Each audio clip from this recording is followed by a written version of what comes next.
Ultrakill. It's definitely one of the games of all time. I've made a few videos before covering this game, but I wanted to try something new with it. So, I figured that we'd rank the Ultrakill Prelude levels from worst to best. Now, with that short intro out of the way, let's get right into it. I'm not even sure if this should count as an actual level, but regardless of the tutorial's validity as a level, it's still unquestionably getting dead last. It took me about 24 seconds to beat the entire thing, and its only purpose is to teach the game's basic movement controls, which are slide, dash, wall climb, and slam. And sure, while it does teach you how to punch, it doesn't take a lot of effort to teach you how to press the F key, now does it? This secret level is straight up horror, and it's done terrifyingly well, much to every player's detriment. The level itself is quite basic. All you have to do is place down two skulls. Seems simple enough. However, the singular creature present within the level, aptly named Something Wicked, is a terrifying stalker-like enemy that would have any player shitting themselves pretty quickly. Every person I've seen play this game, myself included, has been horrified by this level. Hell, one of my friends couldn't even bring himself to finish it, but I don't really blame him. Judging from what the violence layer looks like right now with all the mannequins and the creepy position changes that they do,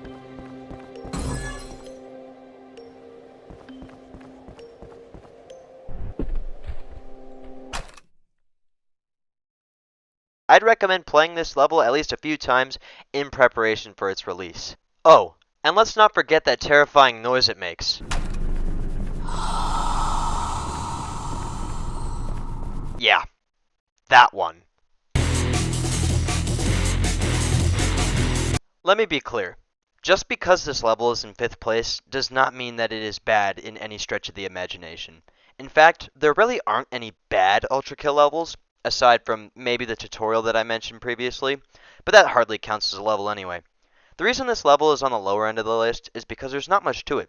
You walk for a bit, avoid some environmental hazards, which are entirely skippable if you just dash right over the lava, and then you proceed to fight Cerberus. And that's it. Cerberus is a solid boss fight, don't get me wrong, and the second Cerberus joining the fight halfway through is pretty cool, but the level does not have much substance beyond that, hence earning it a low spot on the list.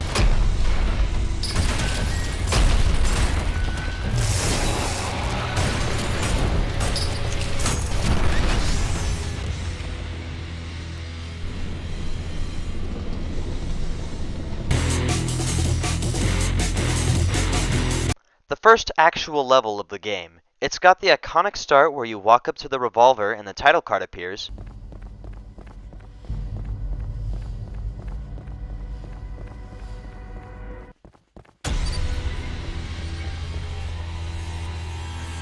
I mean, come on, it's badass as hell.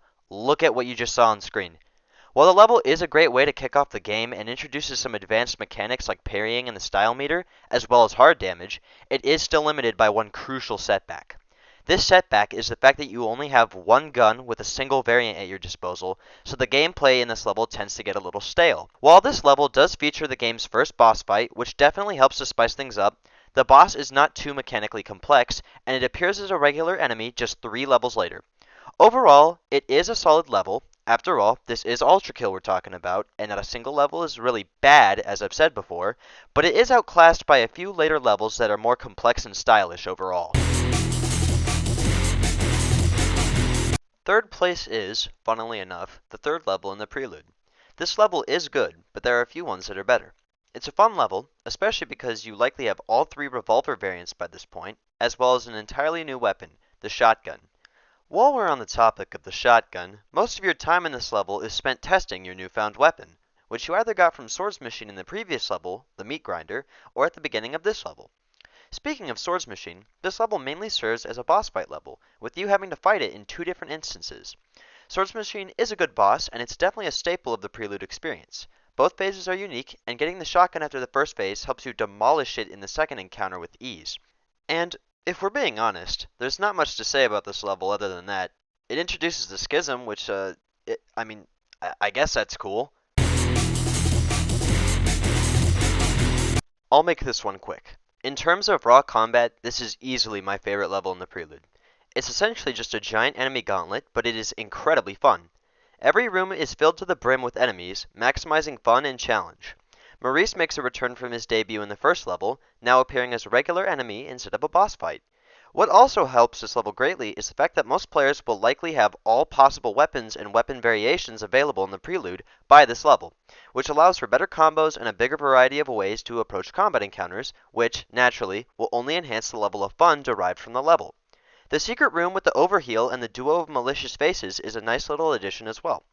This level is just pure fun and adrenaline, which makes it a close contender for the top spot. However, there is one more level in the Prelude which I believe to be slightly better.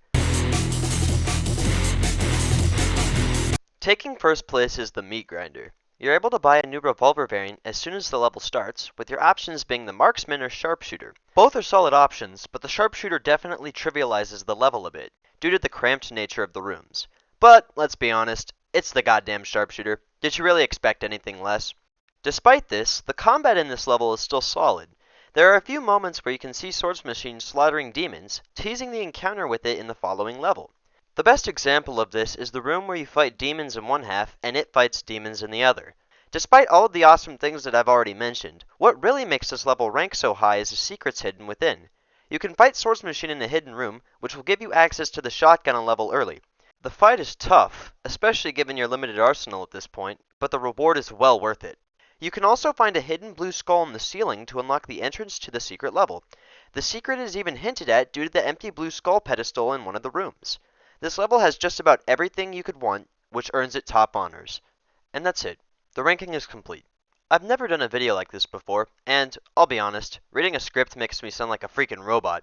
But hey, if you'd like to see more videos like this, make sure to like and subscribe. Do you agree with my placements? Disagree? Feel free to leave your own list down in the comments below. But anyway, that's all I got for now. Go play some Ultrakill, or whatever it is you do. See ya!